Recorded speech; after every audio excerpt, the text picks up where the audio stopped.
Deebo Samuel requests trade from the San Francisco 49ers. Do you think Deebo is still good? I don't know. Jimmy does some things, man. He's an alpha. He is a number one guy. And again, Steph finished the job. I get it. But Jimmy dragged some teams out there to the NBA Finals and refocused this team. And they already got a headache, Joe Shasky. On Super Bowl Sunday, they already have a headache. Deebo freaking Samuel, if you're just joining us, that was the news yesterday morning. On Sunday morning, you're going to church, you're getting your coffee, you're getting your whatever, your breakfast, you're getting your morning workout in. You see that across your timeline, Adam Schefter, Deebo Samuel requests trade from the San Francisco 49ers. Quote, "It was a hard conversation to have with Kyle because of the relationship that we have. But I have to do what's best. I'm more than thankful for the 49ers giving me the opportunity of a lifetime. But now I think it's best that we find another team." So that's the second big-time receiver in the division to ask for a trade, or I guess not ask for a trade, but put on the trade block, because the Rams did the opposite. The Rams said, yeah, we got Puka Nacua. We're good off you, Cooper. You're getting older. You're costing a lot of money. We're going to put you on the trade block, whether you like it or not. Cooper has some hard feelings there, but he understands it. Deebo said the opposite. He's like, actually, I'm putting myself on the trade block, and deuces. Now, the 49ers could play hardball and say, you know what? We're going to wait to cut you till June 1st. Till after June 1st, you'd be a post-June 1st designation, and that save him over $20 million, because if they were to cut him or trade him before June 1st, Joe Shasky, $31.5 million in dead money on the cap. Yeah.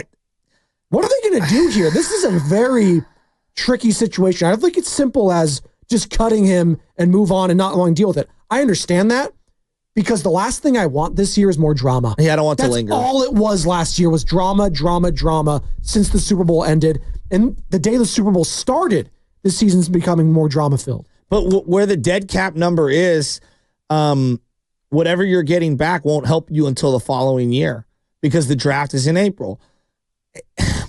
So, like, before I even evaluate the Deebo part, because there's this whole element of, like, Kyle's obsessed with him. Too many game plans revolve around Deebo. I don't want the distraction. Where the hell is Brandon Aiyuk at physically? It might be too early for them to even know, but is he even going to be a player this year for them? Is he? Because I thought Dre Greenlaw was going to be ready at some point this year. Dre Greenlaw played like 30 snaps for the Niners. He was a big no-no. And them putting enough faith into him coming back and bringing in Devondre Campbell was a giant downgrade. And you want to talk about team building. Yeah. He was terrible in terms of like what he meant for the locker room. So I don't even know where he's at, right? Like where's Brandon Aiyuk at? And then like Juwan Jennings, I like Juwan a lot. I think he's an absolute gladiator. He gets hurt a lot, dude. A lot. For a guy that's kind of a role player. Is Ricky Pearsall ready to take a leap forward? No, he had some good final games, gave me some hope, but I don't know. 3 games doesn't make a 17-game season. And to be the number one. But it makes you feel better, at least. As a number 2, maybe. Sure. Yeah. I don't even know if Deebo's any good anymore, too. That's like the other part. Like, where is he at? I'm not ready to say he's washed. I think that's a rat on the table brought to you by Hecko. But let's call it what it is. Like, he got pneumonia this year. Yeah. So I think we kind of like, we don't understand how much that really bothers the body. He had a couple of decent games, but overall, he had a really poor year. He came in the best shape of his life, and it looked like he fell off a cliff. It just did. Is he ready for a rebound? I don't know. But $33 million? And it could be more. 33 is a lot. That's a big number. And it could be more if they don't trade him before his bonus is due, which is before March 22nd. He has a $15.4 million option bonus on March 22nd, which means the Niners, again, this is according to the article from Nick Wagner, who covers the team for ESPN, the Niners would almost certainly want any deal completed before then, which is March 22nd. And that's just a little more than a month away. It's going to come quickly here. You think Deebo wants you think Purdy wants an offense without Deebo? No. He's literally said it, that he feels more confident as a quarterback with Deebo Samuel in the huddle. Do you think Deebo is still good? I don't know. I have the same question. I have no idea. I don't know. Like, he's not a number 1 wide receiver. He wasn't even a number 2 wide receiver this year, quite frankly. I don't know what he was, because he was in and out. He wasn't producing. Like, they were leaning on Juwan Jennings and George Kittle being their top 2 receivers. Well, Juwan Jennings had a monster season. He did, but I'm not paying him to be a 1 right now. Like, he shouldn't have had to do that. It was great. Agreed. It was great. It's awesome that he has that rapport with Brock Purdy. He's a 2. He's a 2, exactly. Well, and I'm looking Actually, he was a 3 heading into the year, but he's played himself into a 2 now. But here's the other part. When I look at the Deebo equation, like, if I'm every team in the league, I'm playing man against Deebo all day, and I'm daring him to beat you over the top, and he just can't do that. He just can't. Devontae can. I'm talking about Devontae Smith. Yeah. Obviously, A.J. Brown can. Clearly, you know what I'm saying? They didn't even guard him on that little, like, shallow crosser. Right. I don't, like, Deebo is basically a shallow cross smokescreen guy, slants. Like, God, it's just, I just think we need to evolve past him. Well, I can't have one of my top And I love the guy. I can't have one of my top 2 receivers not be able to run routes effectively. Like, I'm sorry. Like, I can't call you a straight up wide receiver. That's why you title him wide back, because he's been more of a running back at this point and a gadget guy. He's been more Percy Harvin than anything.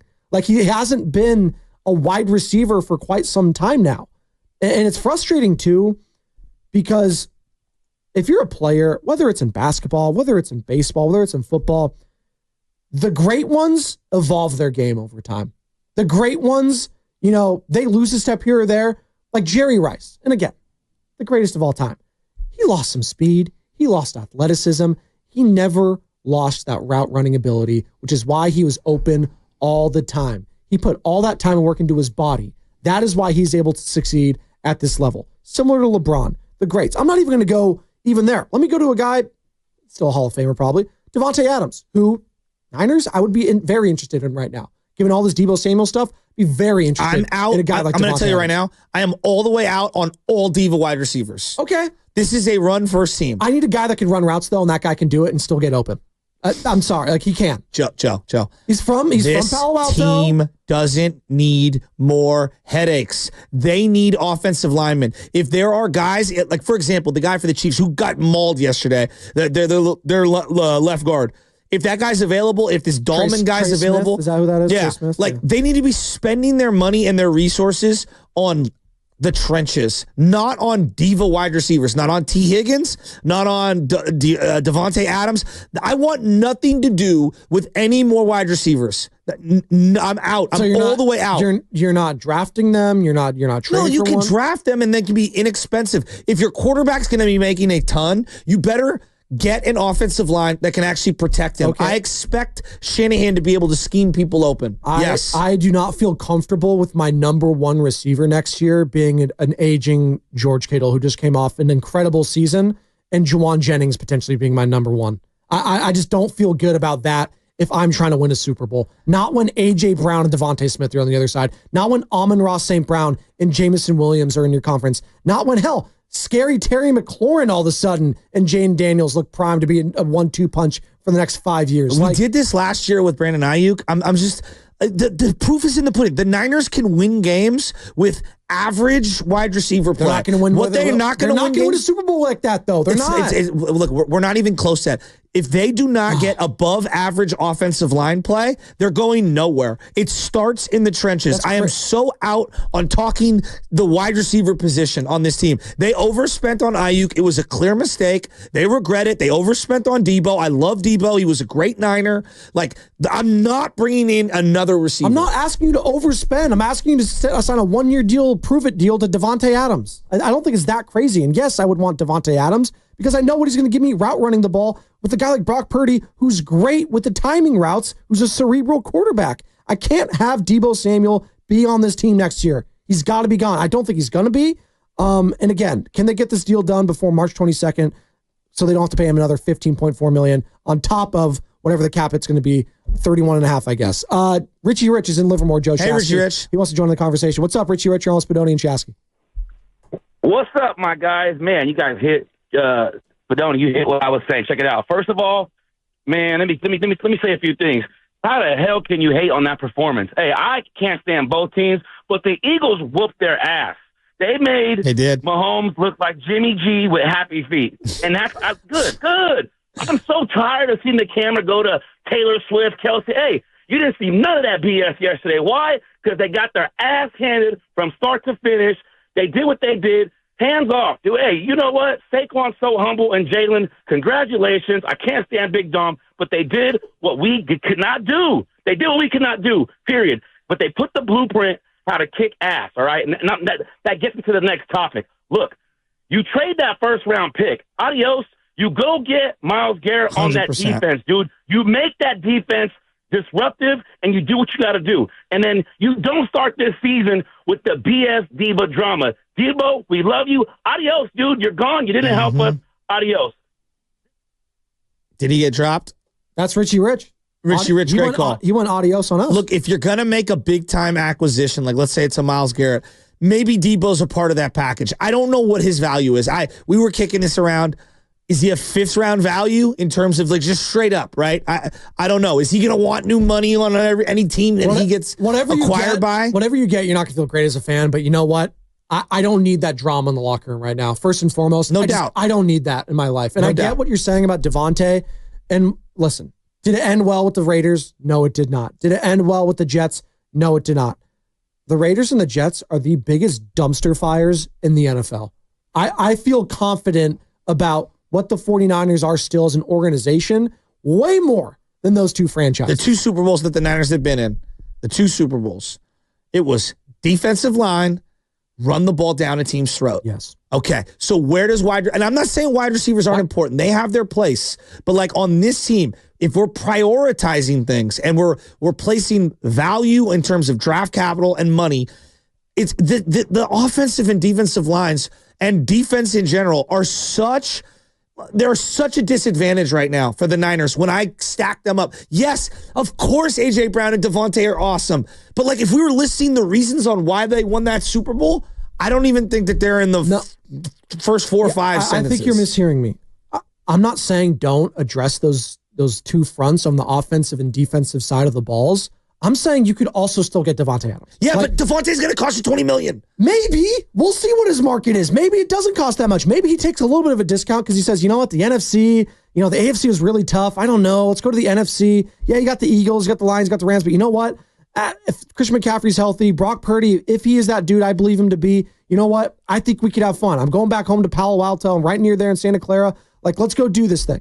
Maybe he does take a little bit of a discount. I don't know what his price point is right now.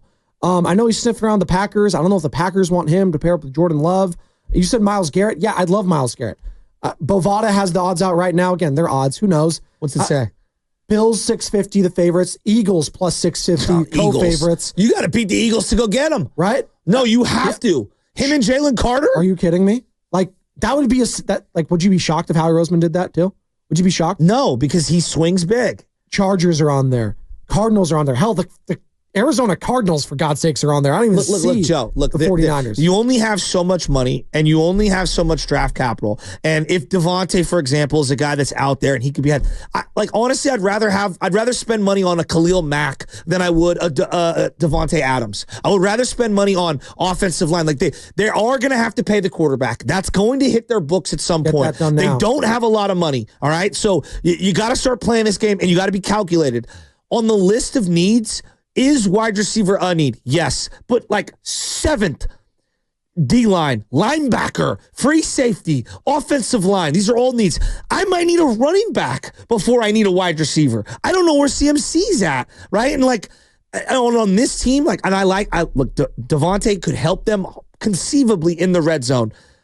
I think they need more of a zone-beating wide receiver, a silky route runner who's a little more like Devontae. To me, he's still an elite route runner. I believe that he is. He's going to want to get paid premium money, and I am so out on even having the conversation about premium money wide receivers. They did that last year. It has not worked out for I don't know if he's going to cost that much. By the way, he's been a headache in 2 different spots. Again, 2 of the biggest dumpster fires in the history of sports, the Jets and the Raiders. That's on him for horrible decision-making. Well, he thought he was playing with Derek Carr, his homie from Fresno State, and then they kicked him to the curb. So I don't know what to tell you. All guests on 95.7 The Game appear on the River Islands guest line. Isn't time for you to discover the islands, River Islands, and Lathrop. I also didn't think the Jets were going to be that bad. Again, in hindsight, I look like an idiot. I have egg on my face. I thought they were going to be in the AFC Championship game. I will own that. I own it. But he wanted to go play with the guy that turned him into a Hall of Famer, Aaron Rodgers. I understand that.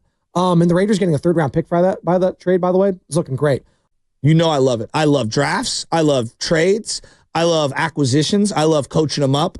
And when I look at Philadelphia and I look at the guy who's the architect of everything and Howie Roseman, trading Carson Wentz was one of the boldest things you could possibly do. They were done with him. They knew they were done with him. And they said, you know what? We're going to get off of him. And then they ultimately got draft capital that helped them get Jalen Carter. Obviously, they had to, have some things fall in their place. And then draft picks that were supplemental in other trades to get them Devontae Smith, A.J. Brown, Kyron Johnson.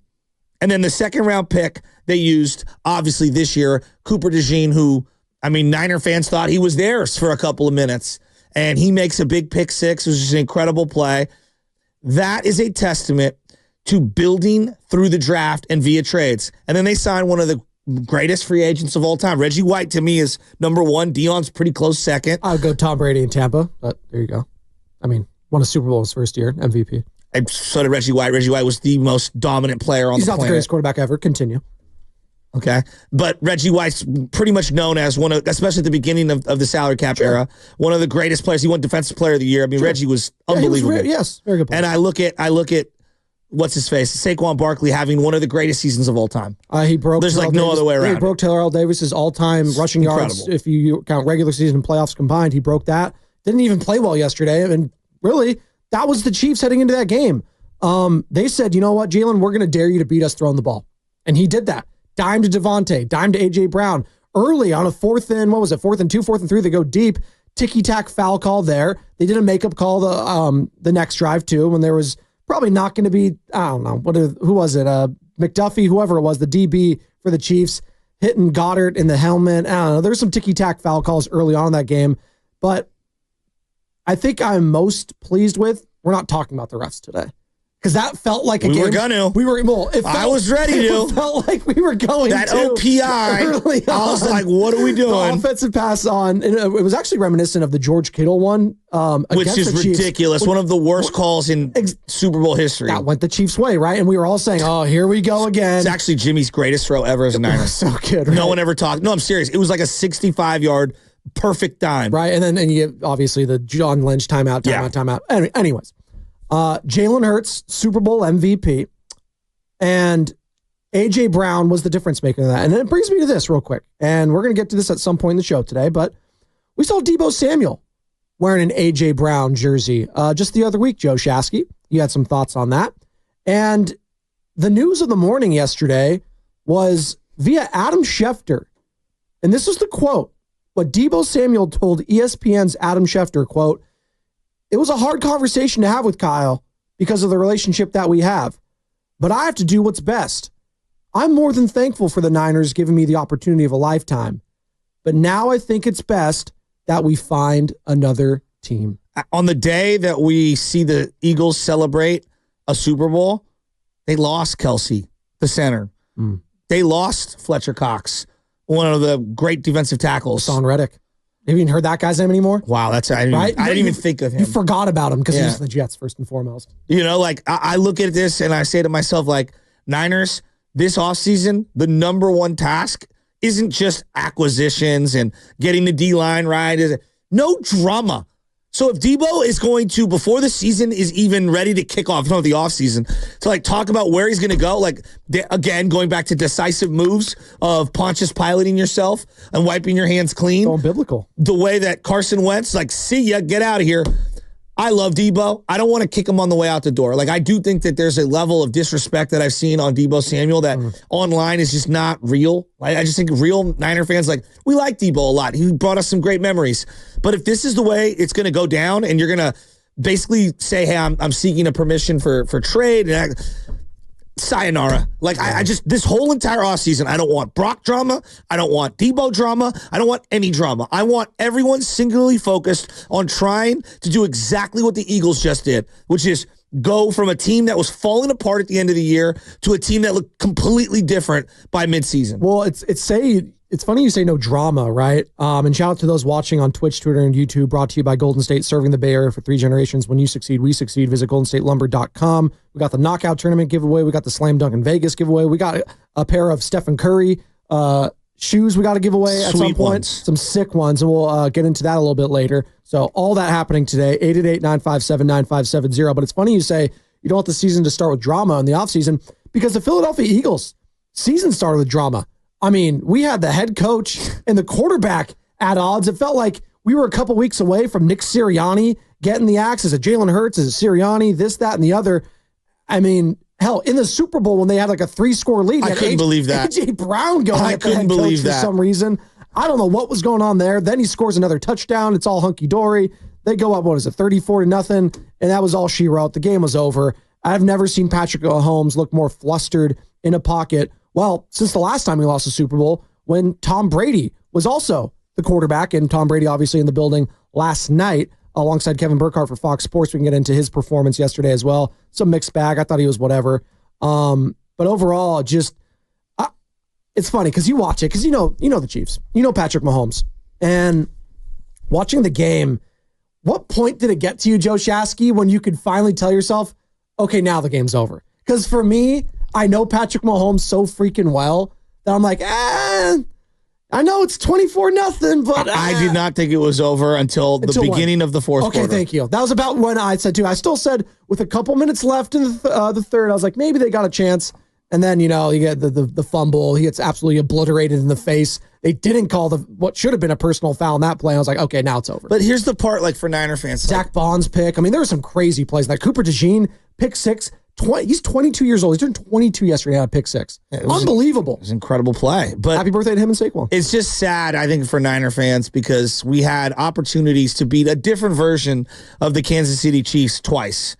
And they just couldn't. They couldn't make plays. And I watched Philly make every play, not one play, make every play. And credit to them, Vic Fangio, who all Niner fans have tremendous love for Vic Fangio. I mean, he's the one that got away. He's the one we wanted 2 years ago. I think a lot of Niner fans wanted him 2 years ago. Oh, but he runs a 3-4, and it's like, look at what he's done. And now, obviously, their draft picks all have hit, but the coordinator was the story yesterday.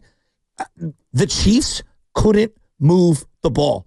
At all. They crossed the 50 in like the third quarter for the first time.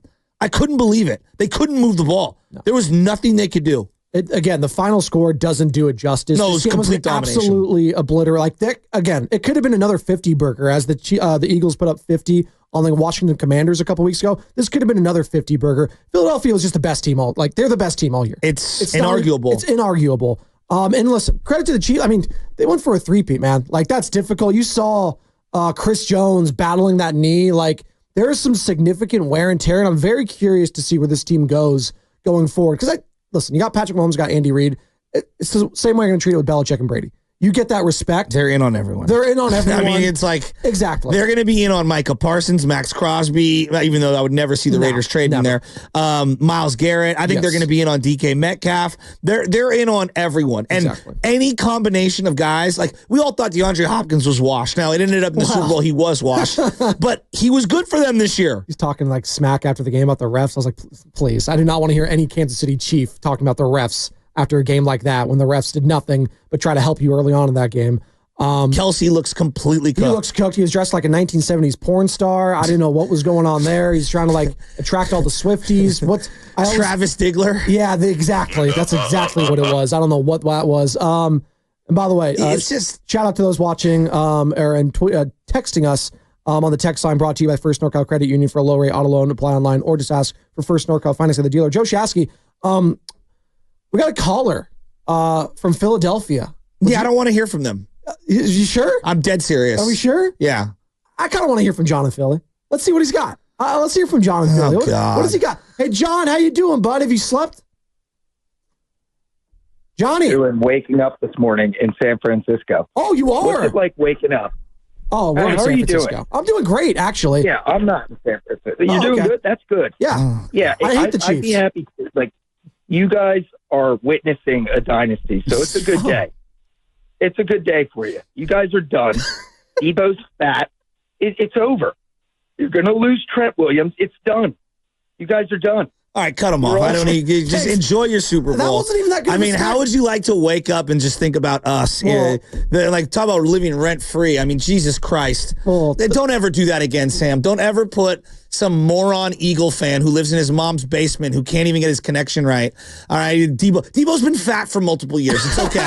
We know this. All right, we know this. You just agree with him. I mean, I like Debo. I mean, come on, but I didn't want to hear from Debo on Super Bowl Sunday. It's like, Debo, dude, you don't don't have to make it about yourself every single time. And this goes back to the bigger points. Like, the Niners need to just shut up and get their own cards in their own house in order, and they need to figure out a way on both sides of the ball in the trenches to be able to compete with that team. Because to his point, they're not a dynasty yet. They have They have won 2 Super Bowls with 2 different quarterbacks. Sure. They have won 2 Super Bowls with 2 different head coaches, though. That's not 2 different head coaches, 2 different quarterbacks. It's impressive. It is impressive. That's not a dynasty. No, but that's Howie Roseman. That's Howie, as the GM. Correct. He's amazing. And he hired both coordinators. He has his fingerprints all over that team. Howie is one of the great wheelers and dealers in sports. Yes. He is Brian Cashman-like for the NFL. He nails the draft. He crushed it with the Saquon pick. Like, if anything, the New York Giants look like the biggest morons of all time. Would Saquon have had the season that he just had with the New York Giants? Absolutely not. No, their quarterback is Daniel Jones. You let him go to your division rival for nothing. I don't want to. I'll never forget the sound of the GM, Joe Shane. Yeah, we don't want to do the franchise thing. We don't want to get something back for him. Saquon, so you test the market and you come back to me. Okay, you promise? Okay. Yeah, thanks, Saquon. I'm out. I mean, Jesus. And credit to Jeffrey Lurie, the owner. That guy puts his money where his mouth is. And just look at his last 3 coaching hires. I mean, obviously, you go back to Andy Reid. You got Doug Peterson, champion. And then you got Nick Sirianni, champion, who's been to 2 Super Bowls now. And moved off Chip Kelly and hired Chip Kelly when he was the toast of the town. I think we have forgotten. I mean, year 1, he was good. They went to the playoffs. I know. And Chip Kelly's back in the NFL now as an offensive coordinator, so we're going to see that because he just had a hell of a season with Ohio State. Absolutely. I'm fine with him as an OC. As a head coach, got some questions. Highest paid OC. It was. Brady putting his money where his mouth is. Real quick, you talk about, Chip Kelly, and I was at that game that season with the Eagles when they went to the Oakland Alameda County Coliseum. Nick Foles had 7 touchdowns. Who was the white wide receiver that was kept? Riley Cooper? Yeah. He threw a dime to the back of the end zone. Yeah. No, I'm saying he destroyed an absolute. It's in my head. Rest in peace. He's since passed away, but DJ Hayden was getting absolutely getting obliterated. No, but he was in that game. He just getting absolutely torched in that game. Riley Cooper, Matt Barkley had cleanup duty in the entire 4th quarter. Barkley, fight on. I know exactly. Nick Foles could have had 10 touchdowns in that game. Is what I'm saying. And Nick Foles, by the way, you see last night clapped back at Brady. It's just like, it's nice that Tom Brady's in the building twice for both the Eagles' Super Bowl wins. That was nice. How'd you think of Tom? How did you think his performance was yesterday? Tom was fine. It was really a melancholy Super Bowl for me, man. It was like, it made me really sad. No, because it was the worst possible outcome. I would actually have rather watched like a walk-off on the Philly special in overtime for Philly to win it. At least it'll be tighter. They blew them out. They dominated. They're the clear-cut best team in the planet. There's like no arguing. They dismantled the Chiefs. They did everything that I've wanted to do to Patrick Mahomes and Andy Reid. They punched that guy in the mouth time and time again. They were throwing the ball all over the yard. Jalen Hurts was running like man coverage on the outside. I'll just take off and run decisively. He ran at the perfect time. Jalen Hurts was excellent. He was great. His knee, that was the question mark last couple of weeks. Great. He looked spry. He looked great. Energetic. They didn't even need Saquon. No, they didn't. That's the thing. And for as much credit as we were giving Steve Spagnuolo, and he's a genius, the timing, the blitzes, this, that, and the other, they put so much of an emphasis on stopping the run. And granted, they do. Drew Tranquil absolutely obliterated Saquon 3 or 4 times, I was counting. But they just had no answers for A.J. Brown, Devontae Smith. Dotson made plays. Dotson, I thought that was going to be a touchdown.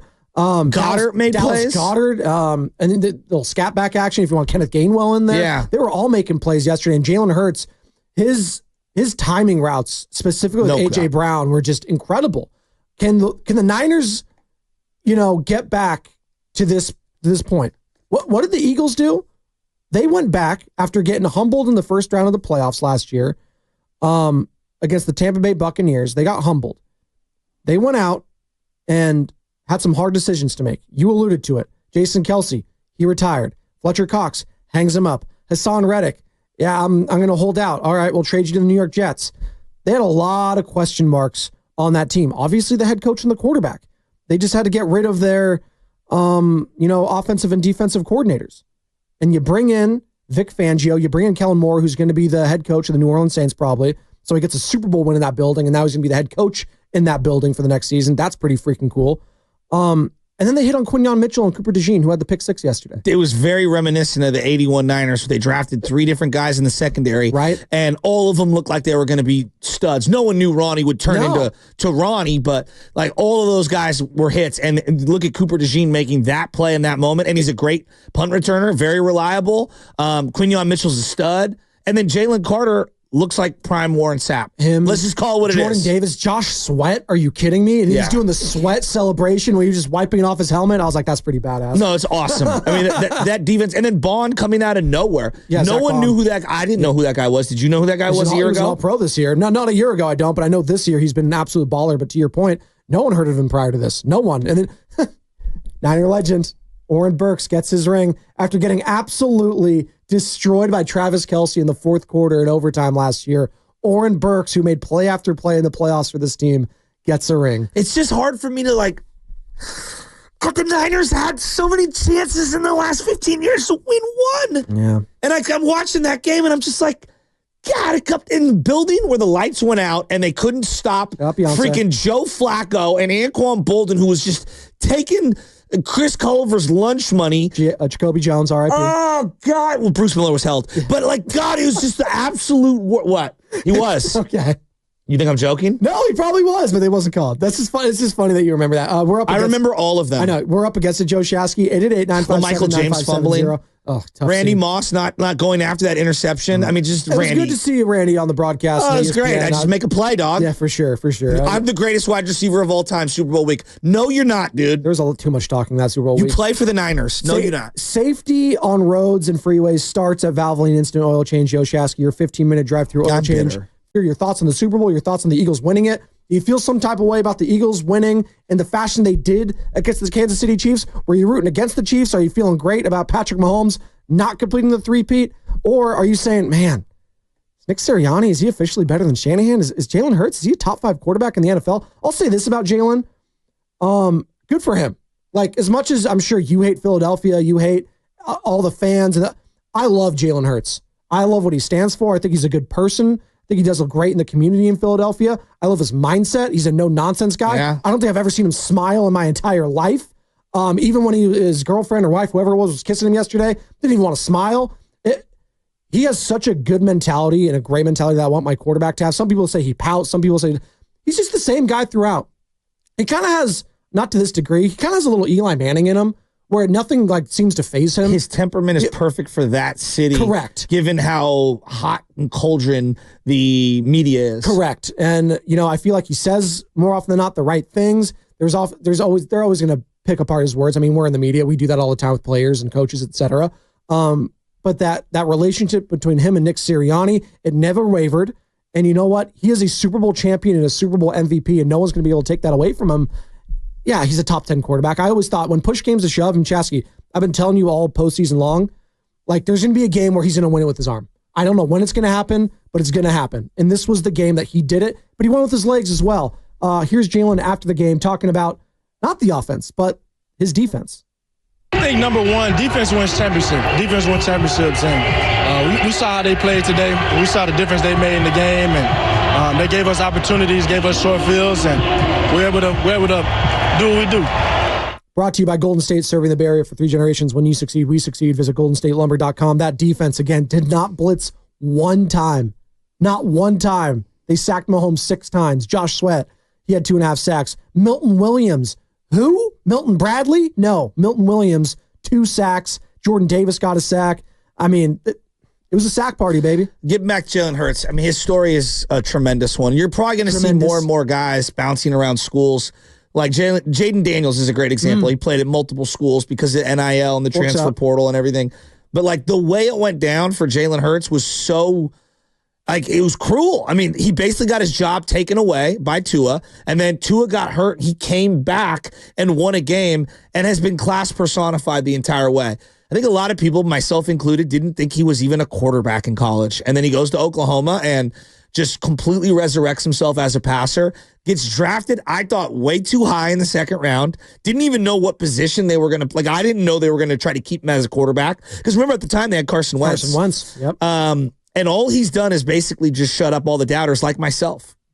And Do I think he's the greatest? Like, read the defense over the middle of the field and throw intermediately on layered throws over the middle of the field? Not really. No, he made a mistake. He made a mistake yesterday on pressure. He threw a pick. But what he is really good at is, and he reminds me a lot of Russell Wilson, he has that perfect lob ball over the top, and I think he throws a really good out ball beyond the numbers, just in general. And I think that he uses his legs perfectly. And when I look at what he did yesterday, the thing that's going to get lost is he had so many big, decisive runs. And then he's thick like Russell Wilson, bigger, obviously taller, but thick like Russell Wilson, where if you want to try to square him up, he's actually going to probably like run through you.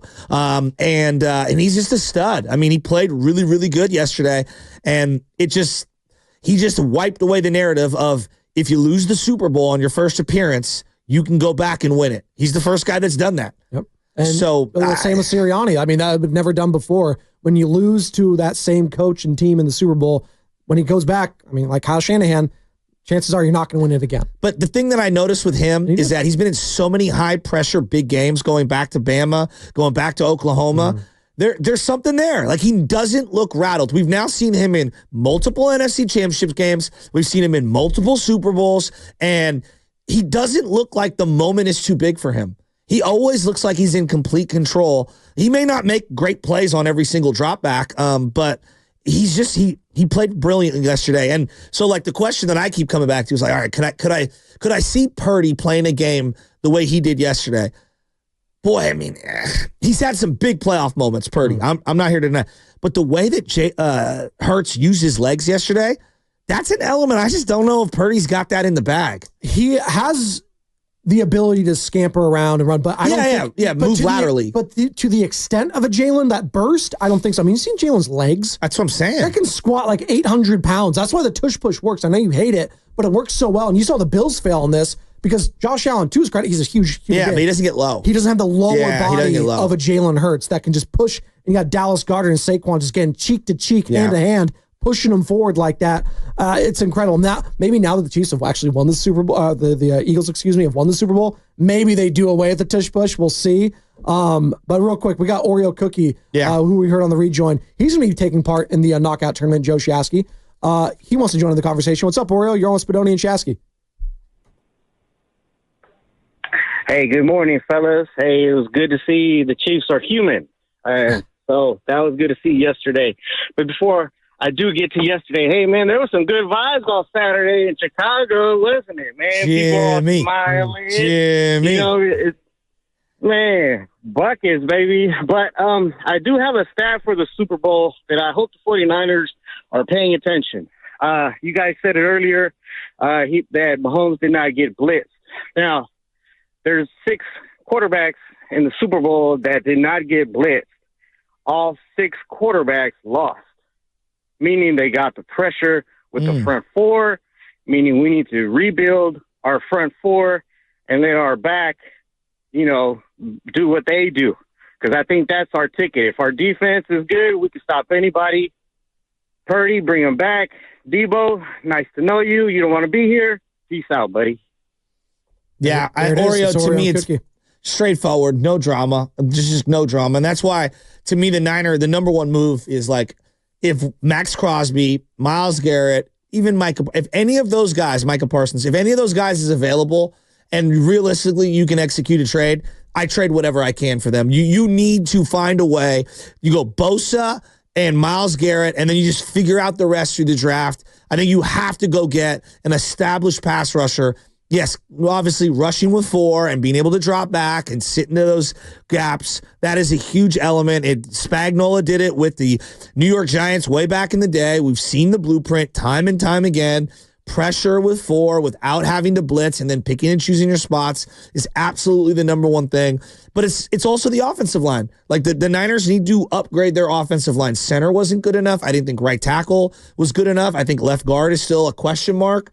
Is Trent going to come back? We have a lot of questions. The Niners they're a long way away. They can do it. It's going to be tough, but they got to really nail this offseason.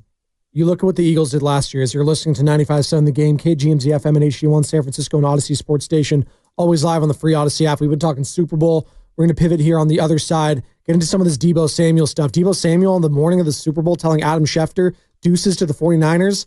Yeah, I'm not sure about that. Him wearing an A.J. Brown Eagles jersey last week.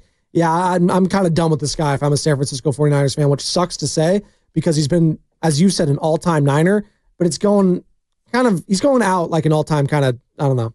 Sucka seems pretty strong, but it's been kind of weak from what I've seen from Deebo Samuel this past year. It's been weak sauce, and we're going to get into that on the other side a little bit. But to your point about the Eagles, what the 49ers can replicate or try to replicate, number 22 overall pick, Quinyon Mitchell, stud. Cooper DeJean, number 40 overall pick in the second round, stud out of Iowa.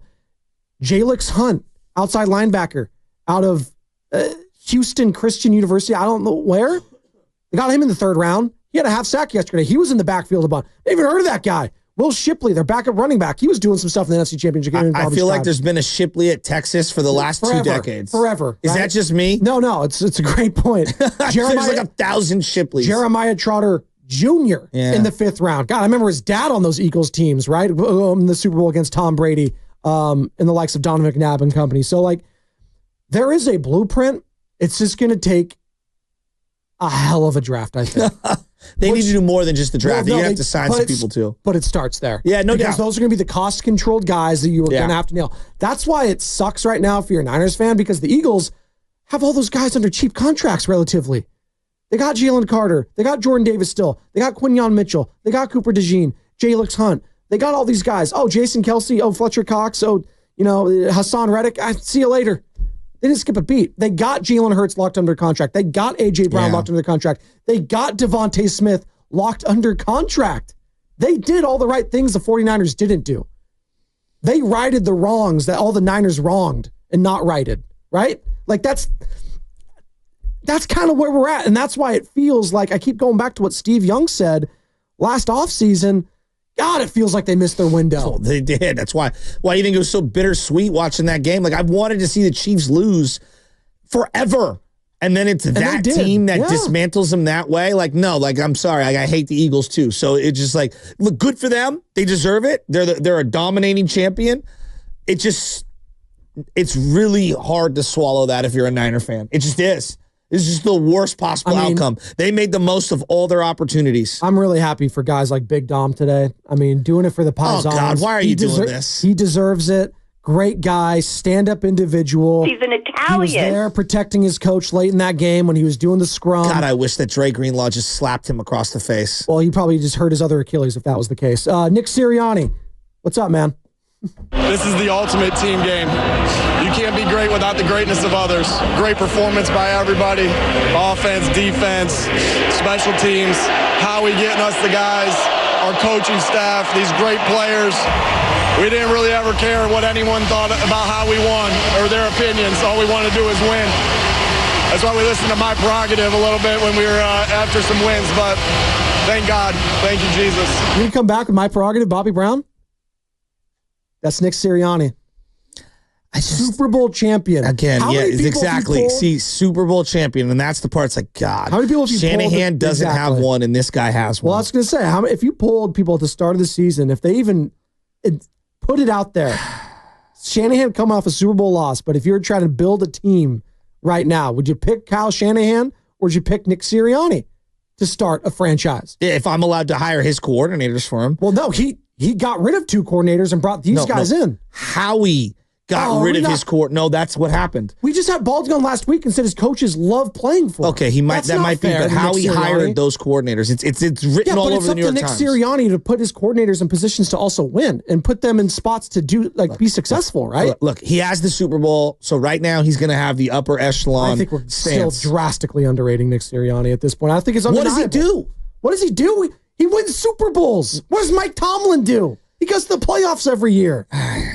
Come on, man. Look, I'm giving Sirianni his credit, but like, are you? It doesn't sound like you are. Well, Kellen Moore was the offensive coordinator, was he not? No one wanted Kellen Moore prior to this year. No one wanted him. Well, now he's going to be a head coach. Exactly. And Vic Fangio was hired specifically to take over. Like, he's a culture guy. I'll give him that. Like, he has created a culture. Incredible culture. Look, again, an incredible culture where they're all pointing their fingers. And he righted the ship, but I mean, come on, man. They're on the open market. Everyone's taking Shanahan over Sirianni. Not me. I'm talking other GMs. I was going to say 888-957-9570 right now. If you're starting a franchise, you'd pick Nick Sirianni or Kyle Shanahan. I think I'm leaning Nick Sirianni. What's his skill set?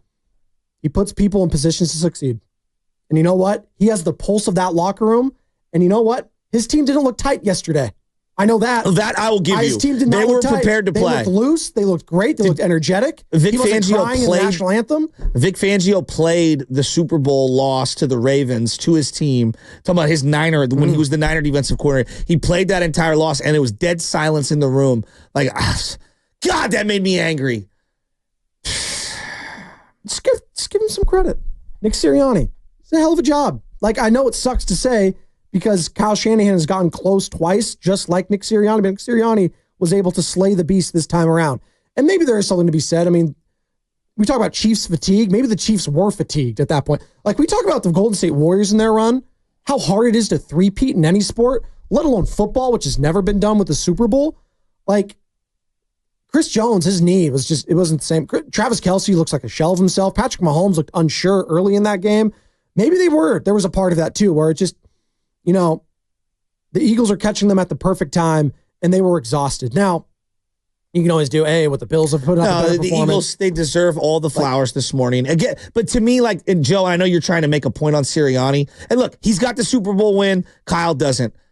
This was so much more about how, to me, it was about Howie and team building and franchising and how you run a well-oiled machine to where you put the infrastructure in place. And Sirianni made the most of all those things. But this was, to me, much more about Howie Roseman than it was about Nick Sirianni. But Sirianni is definitely, look, right now he's in the catbird seat. Well, if that's the case, we like to give Kyle Shanahan all the credit because he has the final say on every single roster position when it comes to draft picks, when it comes to this, that, and the other. Oh, and that's on Shanahan.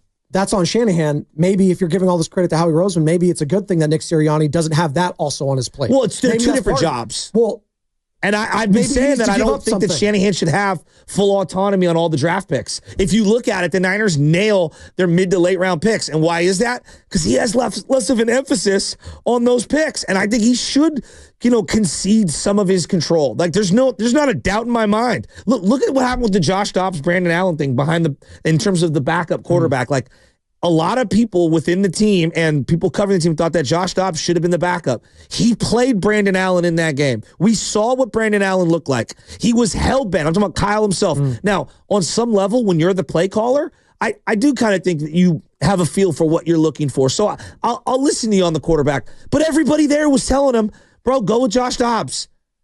Now, I think both stink, so it doesn't really matter. Like, I do. I think both kind of stink. It doesn't really matter. But I do believe, like, Shanahan does need to come off of some of the personnel stuff. I do think at the end of the day, he should have veto power, but not full control. They're two different jobs. Yes. One-on-one looks than he has seen in months. He still might have done the Steph Curry thing is what I'm saying. But, again, and it's all one game, so I'm not going to make sweeping declarations in one game. The Bulls and blah, blah, blah. Stink. You know how we making fun of like the Niners win? The Warriors low-key stink. Like the Niners when they beat the Bears earlier, and then it's like, oh wow, Brock Purdy was amazing. It's the Bears. Like let's all calm down. But again, you're gonna be playing the Bucks without Giannis. And you're gonna be playing the Dallas Mavericks without Anthony Davis. So can you get a little fat and happy here? Go 2 games over 500 at the not the deadline, but the All-Star break. Feeling a lot better with Jimmy Buckets. And I'll say this. And we're going to wrap up our Jalen Hurts versus Brock Purdy conversation with Gene Oakland here in just a second. But Jimmy does some things, man, that, listen, he's not going to hit the three-point shot. He's not going to shoot the three-point shot. He is kind of the polar opposite of Steph. But both Jimmy and Steph talked about that after the game and said, you know what, opposites attract. And maybe, just maybe, this thing is going to work. I'm not saying they're going to win a title. I'm not saying they're going to make a deep run in the playoffs. I'm saying this team, from a watchability standpoint, is already more must-see than they were just 3 or 4 days ago. They have a better identity, and they needed someone else who could create in the half court. Like, Andrew Wiggins is a guy, like, you look up, like, wow, he scored 20 points. Well, it's a lot of catch and shoot, and then he'll drive primarily for himself, right? And I'm not knocking him. Like, his skill set is different from Jimmy's. Jimmy sees the floor. Jimmy can pass. Jimmy can dribble better. Jimmy operates in that mid to low block way better. Jimmy gets to the free throw line, right? And like, here's the thing, too. As an off-ball defender, he anticipates 2 passes away so well. He doesn't just fall asleep. I mean, he's moving around. Well, look, they still have issues at point of attack defense, perimeter defense. They need Kuminga in the worst way. Jimmy's a better offensive player than Andrew Wiggins. He just is. And I'm not knocking Wiggs. He's been a number 1 on 2 teams that went to the finals. Exactly. Absolutely, he's a better offensive player. And I think a lot of Warrior fans, and I'm not close. knocking them. I'm really not. I think a lot of Warrior fans haven't really focused on Jimmy Butler or seen Jimmy Butler enough. And I'm like, I put this out on the internet. People were losing their minds. I'm like, I think a lot of people underrated how good Jimmy Butler was. Well, because he missed the playoffs last year. He did a lot of chirping in the offseason. Him and Pat Riley went at it. He tanked his value. Yes, and he got indefinitely suspended because he was, again, going at the president. That is Pat Riley. He's going into it with Eric Spoelstra, the head coach. So a lot of people were down on him. He's an alpha. But he is a true number 1 player. Yes. He might be older. He is a number 1 guy. And again, he might have to be a number 1 guy going forward for this team if they want to get into the playoffs and take a load off Steph Curry, and especially situations like tonight where Steph might not be playing due to a sore quad. By the way, Joe Shasky, don't forget, at some point this segment, we're going to prompt you to call in with the keyword to win a spot in the knockout tournament. Make sure you are locked and loaded and have that keyword ready. Gene in Oakland, he wants to get in and put a bow on this Super Bowl talk. And I want to also get Gene's thoughts on what he saw from Jimmy Butler over the weekend as well. What's up, Gene? You're on with Spadoni and Shasky. Hey. So I have an appointment in 3 minutes, but let me go through. First of all, I didn't think I'd be so thrilled to see Philly not only beat but bludgeon KC. I mean, the air of invincibility is now gone with KC, and that, to me, that's a big deal.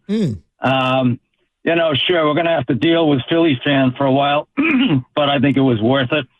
So wonderful, and in terms of the question of whether I would choose Jalen Hurts over Brock Purdy, I've been one of Brock's biggest fans over the years, but his play this year has raised some questions in my mind. And after what Hurts did yesterday and through the season, hell, I'd choose Hurts in a heartbeat over Purdy. Because, Gene, he rose to the moment. Look, yeah, I mean, listen, the man, Hurts is, first of all, he's a better runner. It looks like he's got a better arm. And, there were some clutch moments yesterday, when he had the blitz coming at him and he responded beautifully. So, yeah, no, I'm sorry. I would take Jalen. Thanks, Gene. Things can flip, right? Think about how you felt about some guys a year ago versus how you think about how you thought about Jimmy Butler a year ago, and then think about what the league thought of him at the trade deadline. Right, and many still think about Jimmy. We'll see if he can carry this on and see how he is in the locker room, this, that, and the other, the suspendables, him and Draymond. It was fun, though. It was all the emotions. Hell, I thought Draymond was going to get thrown out in that second quarter when he was going at, stop me if you've heard this one before, another European guy, Matis Buzelis, or Matas. Who's a baller. He's sick. He's going to be part of the dunk contest. Love him. He's a very fun young player that Bulls fans, I get it. Bulls fans can't get excited about anyone these days. But him, Kobe White was a baller in that game. I think that's missed. Like, he had 27 points, 6 of 9 from beyond the arc. Kobe White was dealing, and then Stephen Curry is like, oh yeah, there's levels to this young fella. And then he took over, and they didn't look back. But yeah, Draymond throwing Buzelis on the ground. I was like, is Draymond trying to get... I actually was watching the Bulls feed, interestingly enough. Oh, you were watching the Bulls feed? I was. For some reason. I don't know why. I have a bunch of streaming services now, so I like to tap in on different ones, so it's good. Was the lens on that Bulls feed as bad as the jerseys they were wearing? My eyes were bleeding, if that's what you're saying. Those jerseys, you have iconic old school... Was that their City Connects? I don't know what they were. Well, there's a joke in there somewhere with like South Park. City Disconnect? Like, City Walk? Yeah. Don't talk about that. I said City Walk. Careful. Yes. I know. That's how bad those jerseys were. City Sushi? They were so bad. So bad. The NBA, don't even start with that. It's not hard with certain brands like Lakers, Yankees, Celtics, Bulls, Yankees, Red Sox. Don't overthink it. The San Francisco Giants, Oakland A's, now Sacramento. The Raiders. Don't overthink it. Stay in your lane. Exactly. In the words of Steelers. LeVar. Yes. Your point about Steph, and I think this is actually fascinating. You're like, Steph went nuclear. He hasn't gone nuclear for months.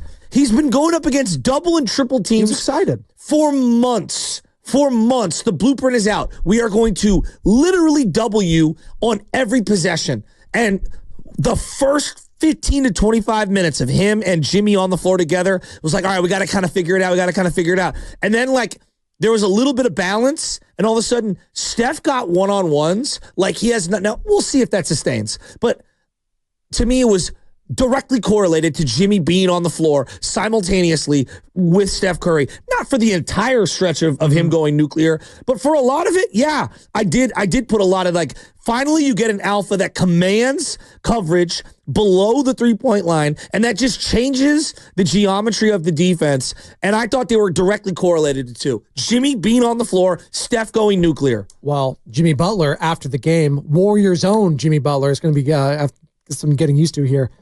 Jimmy buckets after the game on how much space there is and how simple it's going to make things for him and Steph. There's so much space out there on the floor, too, that I just get to do what I do best. So I'm happy to drive in there and kick the ball out whenever I don't have a layup or I can't get fouled. Game is very, very, very simple here, and they make it so easy for me. They're looking to get me going all the time. So I just got to do my job, put the ball in the basket or get to the free throw line. And conversely, Joe Shasky, Stephen Curry felt Jimmy's presence early on.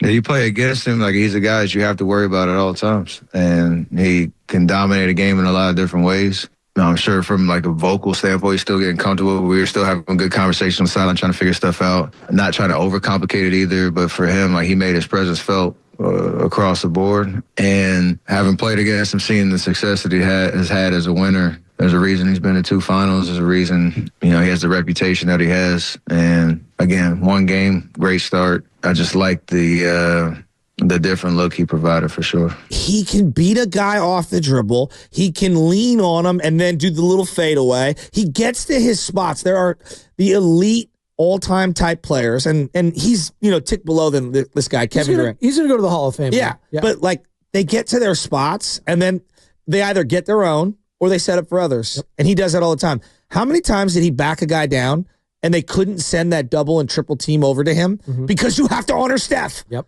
And then he gets the one-on-ones under the rim. I mean, he had a couple sick ones, but the and one, he was posting up. He threw it back out to Draymond. Draymond threw it right back to him. And then boom, he gets the and one. And I watched him go over to Draymond. I'm like, oh, what's going to happen here? And then he's like, yeah, they get in each other's faces. And I was just like, dude, this is straight Avengers, dude. I'm going to keep calling it. The suspendables, it's so great.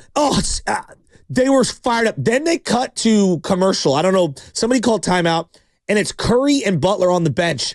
And they're so engaged, talking back and forth, just strategy and basketball stuff.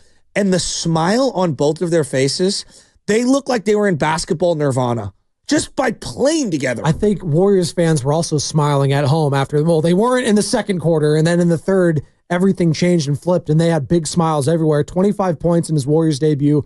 4 assists, got a steal, a couple boards, 7 of 12 from the floor, only attempted 1 3, barely grazed the rim. But this is the key stat here. And this is what something Andrew Wiggins was doing, and I knew Jimmy Butler would be able to replicate. And something when Jonathan Kuminga comes back, I hope he adds on top of it. It's getting to the free throw line. Yes. 11 of 13, getting to the line, and not only getting to the line, but getting them into the bonus. Correct. Putting that onus on the opposing defense. Again, Bulls stink, is what it is. A lot of young players. I don't care. Because the Warriors were losing to bad teams left and right already. How many season. blowouts this year for the Warriors? A lot. They lost to the freaking Jazz last week. Were they won in a blowout fashion? Oh. Not many. Boy. Yeah, that's a great question. So, early on, I think, but then again, that seems like forever ago. I totally agree. 12-3. And there's whole nother Buddy Hield conversation, Well, I was just about to say Buddy Hield, kind of making, again, 4 of 9, he's making his threes a little bit more now. He's just the worst defender of all time. I don't need him to defend. I know, he's so bad. He had 3 assists. Great. He had a couple steals, actually, too. Credit to him. A couple boards. Be serviceable. Knock down a few threes. Just keep doing that. Build that confidence is what I need Pods from look good, too. Yes. I'll give Pods his credit, man. He looked good. He had a couple of outside shots. He looks more decisive. Look, the buyout market is out there. You're seeing guys there are names like Alex Len. There are names like Kelly Olynyk. And I know none of these guys are going to be world beaters. No. This team needs to continue to rattle off wins so that they become the destination or one of the many destinations for these buyout candidates. I like Kelly Olynyk, who has some ties with Jimmy Butler back to Miami days. They played against each other, or played with each other, I should say, when they went to those finals. I totally agree. Yeah. Like, there's a lot of names that are intriguing to me. Bruce Brown's intriguing to me. Like, I know that Warrior fans feel a lot of ways. Like, what happens with Marcus Smart? Yeah. I'm not scoffing at Marcus Smart. No, like he's a dog. I'll take that dude on my team. Absolutely. So like there's a lot of different guys that I think that they should be in the mix for, and I think you got to rattle these wins off, and that's why like I kind of need Steph to play tonight. 888-957-9570. I actually weirdly feel confident about this team now for the first time with Steph out because Jimmy Butler is a number one guy. You feeling good about that take on Friday? I did. Well, what was the take? Well, you basically saying that he's the one now. Oh, I feel great about it. I mean, because I was right. Like, this guy has been the best player on teams that have been to the finals twice now in the last 5 years. I mean, Steph's been to the finals once. I'm just, 2-1. Steph finished the job. I get it. But, hey, Jimmy dragged some teams out there to the NBA finals. Joe and SF, I see you in a second. There's the sounder. Be the first caller to call in with the keyword 415-523-4652. That's 415-523-4652 with the keyword, and you will win a spot in our knockout contest at Chase Center Monday, March 3rd. Must be 18 and a California resident. If you don't qualify right now, be listening at noon for Steiny and Goo, then at 4 with Willard and Dibbs. Got all week. We're giving these out, so if you missed out today, don't worry. Got opportunities today and the rest of the week. Joe is out in San Francisco. He wants to join in the conversation. What's going on, Joe? You're on with Joe Spadoni and Joe Shasky. Hey, how's it going, fellas? Look, man, Jimmy Butler looks great with the Warriors. He has a feel for the game. That's the most important thing. Like, he has a feel to where he knows where to be, when to be there, the extra bucket. I think we should celebrate this acquisition. I'll be honest, I wanted Zion Williams because I didn't know what Jimmy still had left in the tank. But it kind of, not to go too far left, it reminds me of Randy Moss when he left the Raiders and went to the Patriots. It's like, that's the guy we remember. I think we really, really hit big with this pickup, and that Warriors fans should, stop being pessimistic on this one. Just, ride this one out. I'm totally with you. Thanks, Joe. And the part about the feel, I think I was about the Randy Moss comp real quick, but yes, continue. Well, no, I think the fact that the player's perceived value was so diminished, and then he shows up in a new spot and looks vintage. Like, Jimmy hasn't gotten a lot of mileage this year. And on a team that needs a push toward the end of the year when everyone's tired, I think the Warriors really got lucked out here. I mean, he sabotaged his value so low, we actually questioned whether he was even good anymore or not. Now, I didn't, because I knew he was. No, I know you didn't. I'm saying most Warrior fans. No, correct, because they didn't know what kind of play. Like, just think about it, Joe Shasky. If you're just the average fan right there, like, you're like, I'm paying attention to ESPN, and all I keep saying is how disgruntled and he's Jimmy Butler is, and how this guy's just like, are you serious? This guy doesn't want to play. Like Pat Riley, that guy's a classy individual. Eric Spoelstra, like, what's going on there? And you keep hearing his name. Hell, since when? November, December, you've been hearing about his name? Months. It was exhausting, quite frankly. And then De'Aaron Fox took over, and then the Luka Doncic trade came out of nowhere. So everyone's like, oh, whoa. Jimmy kind of got put on the back burner a little bit, trying to force his way to the Suns, ends up in Golden State. So it's been this tumultuous few months for him. No one knew what to expect. But if you watch that game, Warriors fans, and I asked the question at 888-957-9570, are you more optimistic after Saturday's win about the Jimmy Butler era in Golden State than you were before that game? You kind of have to be, right? Like, given where this team was, they were looking dead in the rights. They were about to lose to the Bulls. They're going to be 2 games under 500. I wasn't feeling great. And then all of a sudden, Steph, Jimmy, Buddy Hield made some threes. Quentin Post. Hey, the postmaster, baby. Well, here's the thing about Post. Watching that game, Vucevic looks so old and slow. Oh, God. And now Post is not a great defender. No. So like let's acknowledge. He's not as thick either as a Vucevic. Yeah. Like, Post is a 10 to 18 minute a night guy, like, give or take. Right now, he's just not there, and he's gonna have to adjust to the speed of the NBA. I mean, that's part of the learning curve. He's a rook. I mean, he's so raw. But he can knock down some shots. And I think he's a useful piece in the rotation. They're going to need Looney at some point. Yes. They're going to need him to contribute. They're going to keep needing Draymond Green to be more aggressive. I thought they cranked up the defense in that third quarter. Yeah. Moses Moody, quietly, is having the best stretch of basketball of his career. Did shoot it well, but defensively. No. Overall, his floor game's been really good. I'm just talking about the body of work over the last month. For sure. And then the key to unlocking everything is Jonathan Kuminga. It's so obvious to say. They need a young dude. They need a dude who's athletic, who can get to the lane, get to the rim, who can defend on a nightly basis the top dog on the perimeter, and then pick and choose when to sick Jimmy the pit bull on him.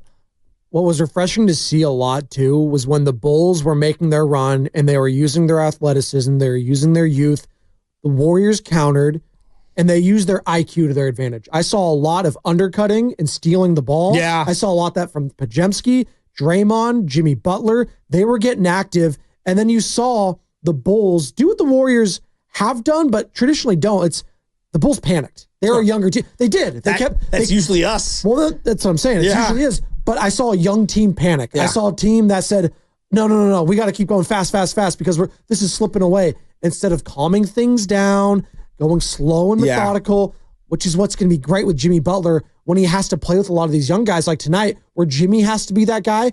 And it's going to be interesting to watch because he is so much different than Steph, and Steph's not going to be out on that court. How much attention is Jimmy Butler going to be from the opposing defense? Is he going to garner, right? How's he going to play with some of these young guys like Moody, like Pods? It's going to be a very interesting learning curve here in the next few weeks with Jimmy Butler and these young guys. And I'm very curious to see how it shakes out. Well, I liked when they played him alongside Guy Santos. Guy hit a couple of shots from the outside. And then, Guy's a willing passer, too.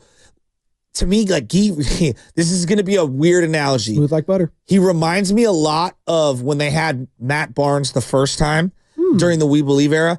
Never going to be one of your top 7 or 8 guys, but as your 9th man off the bench who can do a little bit of everything, that's what Matt Barnes could do. Hustle guy, could knock down a 3, going to bring some intensity, get you a rebound, scrappy, willing passer. They're not exactly the same player. I'm saying, on that We Believe team, you didn't think of Matt Barnes. It was all these other guys before you got to Barnes. And then Barnes would go out there and he just make things happen. And Guy, I just really like Guy. He's like a perfect end of the bench rotation piece.